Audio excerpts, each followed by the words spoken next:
Mám pěkný ten blesk. Tak, ještě jednou dobrý den a já vás tímto vítám na naší plavbě po Ponorné a tady úplné říčce, Bůh.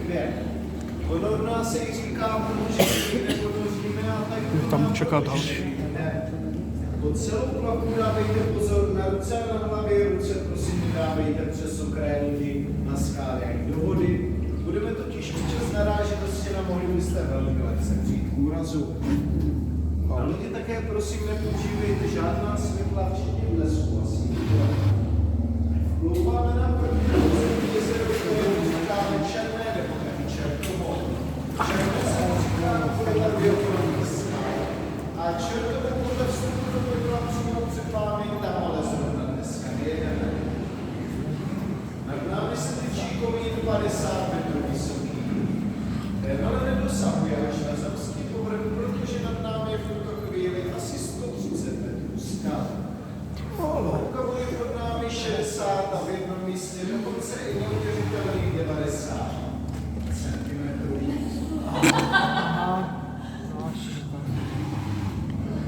Je centimetrů málo? Je, neboj. To je metr, Jindřišku. To je po kolena moje? No, třeba. Dobré, tak se nebojím. To když tam ten běžemonou chodíte, bude moc studené. Mluváme do chodby, jejíž pravá strana je zde přírodní a byla po miliony let modelována protékající říčkou Kuntvou, zatímco strana levá byla během několika okamžiků modelována dynamitem.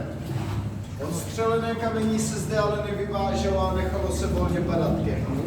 A tak zde z původní hloubky 17 metrů máme 10 metrů napadeného kamení, 4 metry potopených lodiček, 2 metry návštěvníků z minulé sezóny. No a tak nám z původní hloubky 17 metrů zbyl metr vody a 5 hůř. Se navrátili?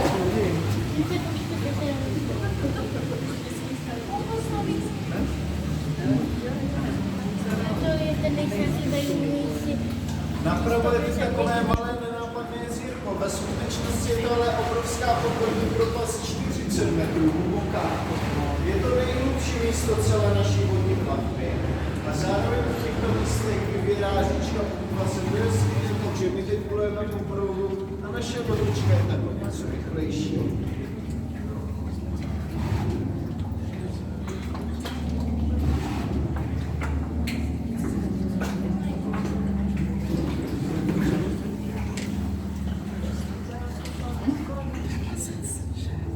Jo, taky to rád seč. A dokonce nepojedu dolů vodopád. Ne. Dobré. Že tam to mi vystresilo úplně do mé kosti.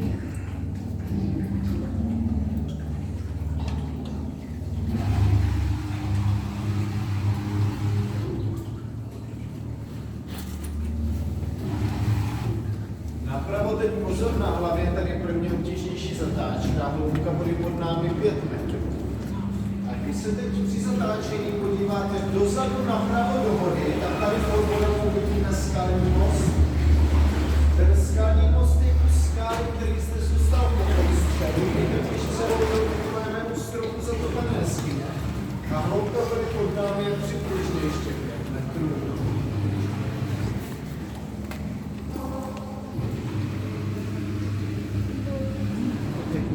Prosím, vypněte to světlo. Tady kdo svítí. Please don't use flash and other lights, thank you. Tam je další. Napravo nalevo pozor na hlavu. A Pozor na hlavu dostáváme se taky. do první plánkové jezdívko z krátkou místo. Napravo napřela skála, hlava ponošení s plnovou sem a poukladny do zatáčky světlu. Nedávejte všeho pozor, budeme lodi narážet do skála, aby jsme se otočili. Napravo pozor, nalevo pozor na hlavu.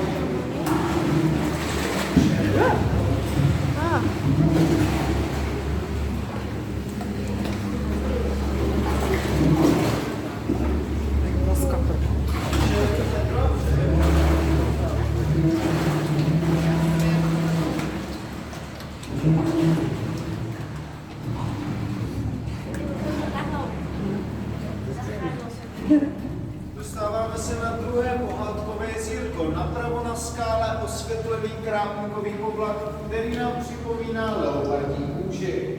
Hloubka vody 4 metry, napravo opět pozor na hlavy. Vidíte prosím ten blesk, už jsem to říkal několikrát.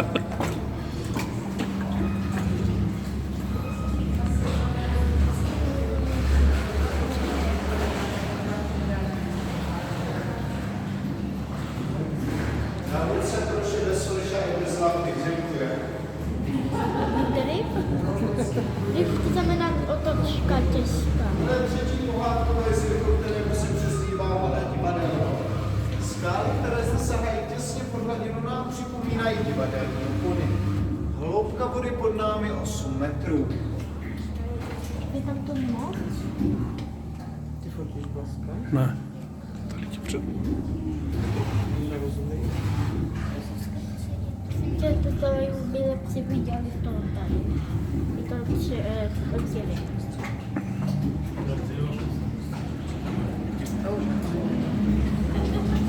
Další, jsem se řekla, znám.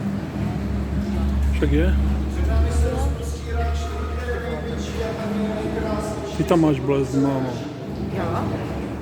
Napravo se skál vytéká vodopád. Vysíte smyšená motivní studla. Černý letl 2x první. Zabetonované nožičky trpaslíka a loučí se s vámi hlava loveckého psa, což je poslední pojmenovaný krávník vodní plavby.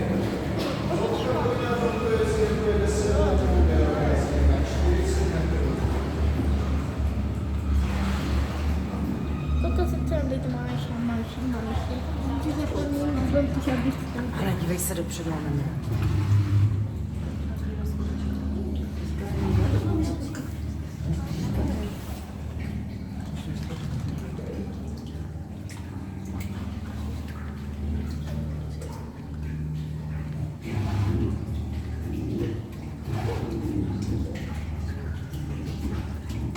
Napravo je teď úplně poslední jezírko celé naší vodní plavby. Jak vidíte, je nejmenší a nejzajímavější tím, že tady nic není. Takže jdeme dál. Jsou už ale zajímavější, tak naše plavba se pomalu, ale jistě chýlí ke konci. Takže zde bude poslední možnost, jak se bouknout do hlavy, tak pozor na to.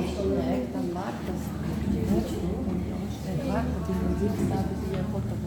že ty si nevydáme zase. Já to pořád to snad A samozřejmě, aby to ten napravo nebylo líto, tak teď pozory napravo. Ti, co jsou uprostřed a jsou celou cestou bezpečí, mají poslední šanci si stoupnout. No a protože jsme to všichni zdraví přežili, tak vám na závěr prozradím malikaté tajemství. No. O vodě z říčí Puntvy se říká, že má kouzelnou moc. Kdo se si napije, proběhá celou noc. Proběhla. Klaus, bleib mal sitzen, bis ich aussteige. Ich habe ein Foto gemacht, das war aber verwackelt.